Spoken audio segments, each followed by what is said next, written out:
আজকে চলে যাচ্ছি মামার বাড়ি। তোমরা তিনজনেই রেডি। আজ যাচ্ছি মামার বাড়ি, কারণ হচ্ছে আমার ছেলের পৈতে। এসেই গুরুদায়িত্ব পেয়ে গেছি, সেটা হচ্ছে অপৈত ভাতের রান্নার দায়িত্বটা ছিল সম্পূর্ণ আমার ওপর। আমার সাথে কথাই হয়েছিল রান্না করতে হবে নাকি আমাকেই। তো এখানে সবাই বসে আছে, কোটা কাটা চলছে, প্রত্যেকে বাড়িতে কুটনোয় লেগে পড়েছে। ওখান থেকে তিতাস বসে বসে ধুলো ঘেঁটে যাচ্ছে, আর আমি রান্নায় ব্যস্ত যখন ওর যা ইচ্ছা ও করে যাচ্ছে।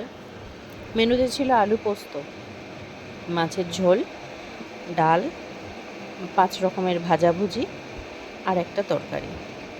তো সেই পোস্তটাই এখন আমি বসিয়েছি। পোস্ত রান্না চলছে, দেখে মনে হচ্ছে পাকা রাঁধুনি, তবে রান্নাগুলো ভালোই হয়েছিল। রাঁধুনির মতোই রান্নাটা করেছি। রঙটা প্রথমে একটু ভয় ভয় পাচ্ছিলাম, কীরকম যেন একটা কালো কালো লাগছিল। পরে বুঝলাম ওটা কালো কড়াই বলে সমস্যাটা হচ্ছিল। কিন্তু যখন মশলাটা ঠিকঠাকভাবে সব দেওয়ার পর সুন্দর রান্না হচ্ছিল। আমি তো ঘেমে নিয়ে একাকার কাণ্ড। এই হচ্ছে শুভবাবুর হাত, যার নাকি কালকে পৈতে। সে চলে এসেছে দিদিকে একটু হেল্প করতে। কি দিয়ে হেল্প করবে? আদা দিয়ে। দাদু দেখছে কি হচ্ছে, দিদাও বসে আছে দেখছে। কিছু বড়মশাই হাত নেড়ে দিল, কেন নাড়লো বুঝতে পারলাম না। যাই হোক, সবাই বসে আছে, আমি রান্না করছি। হচ্ছে মাসি, যে বসে বসে পুরোটা তদারকিতে ব্যস্ত। যার পৈতে সে বললো দেখি একটু খুন্তিটা নাড়তে পারে কি। তো সে খুন্তি নিয়ে দুবার নাড়াচাড়া করেই তার আর ক্ষমতায় কুলোয়নি, সে চলে গেল অন্য জায়গায়। তারপর আবার যথারীতি নিজের রান্না নিজেই ধরলাম।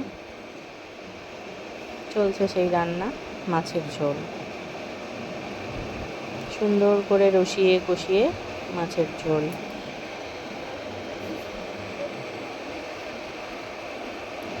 চলে এসেছি। মশলাটা নিজে না হাতে না দিলে ঠিকমতো রান্নার ব্যাপারটা বোঝা যায় না।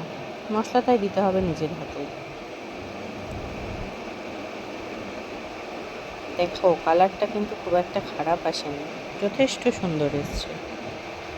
পুরো রান্নাটা আমি দেখাতে পারবো না, কারণ রাত হয়ে গেছিলো তখন অনেকটা। আর শুভর অবৈত ভাতের থালা সাজানো, তাকে খেতে দেওয়া, সেগুলো সব দায়িত্বে ছিল। চলে এসেছি একদম ডিরেক্ট খাবার সাজিয়ে নিয়ে শুভর সামনে। মাছের মাথাটা ওর জন্য স্পেশালি এনেছিলাম আমি। কি হাসি মাছের মাথাটা দেখে। একদম ছেলে সুন্দর করে সেজে গুজে রেডি, এবার খাওয়া স্টার্ট হবে। মেনুতে ছিল এই সামান্য কিছুই ছিল। শুভ এবার খাওয়া শুরু করবে। তো থালা সাজানোটা কেমন হচ্ছে সেটা প্লিজ একটু জানিও। অনেকেই খাইয়েছে, কিন্তু সবার খাওয়াটা দেখালাম না, শুধু শালা জামাইবাবুর খাওয়ানোর মুহূর্তটাই দেখিয়ে রাখলাম। এই মাছের মাথা খাওয়াটা স্টার্ট হলো। এরপর দ্বিতীয় পর্ব ছিল আমাদের নিশি জল আনতে যাওয়া। তো নিশি জলটা আনতে যেতে হয় ভোরবেলা, কিন্তু সেদিন আমাদের শুতে হয়ে গেছে অনেক রাত। তাই বাধ্য হয়েই মাঝরাতে শোয়ার আগেই আমরা নিশি জলটা এনে শুতে গেছি। তার কারণ হচ্ছে একবার সেই রাতে শুয়ে পড়লে আর ওঠা সম্ভব হতো না, কারণ পরের দিন ভোরবেলা ছিল আবার দধি মঙ্গল, যেটা অনুষ্ঠান। তো অনেক রাতে আমরা একবারে ডিসাইড করলাম যে জল এনে তারপরে আমরা শোবো। তো বাড়ি থেকে পুকুরটা ছিল অনেকটাই দূরে, তাই হেঁটে যাওয়া পসিবল হলো না। তো গেলাম বাইক নিয়ে। আমাকে ছিল আমার বড় মামা, যার ছেলের বইতে বড় মামা, তিতাস আর মেজো মামার মেয়ে, আমি আর আমার হাজব্যান্ড। তো বাড়িতে পুকুরটা অনেক দূর, এই যে দুটো বাইক যাচ্ছে। পুকুরে গেলাম আমরা জল আনতে। তো এই পুকুরটা ছিল খুব সুন্দর, শান বাঁধানো পুকুর, এমনি কোনো অসুবিধা হয়নি। নিয়ম ছিল তোমার খরা করে জল আনা, কিন্তু সেটা পসিবল না এত রাতে। তাই নিয়ম রক্ষার্থে একটা ছোটো ঘটিতেই নিশি জলটা আনতে হয়েছে।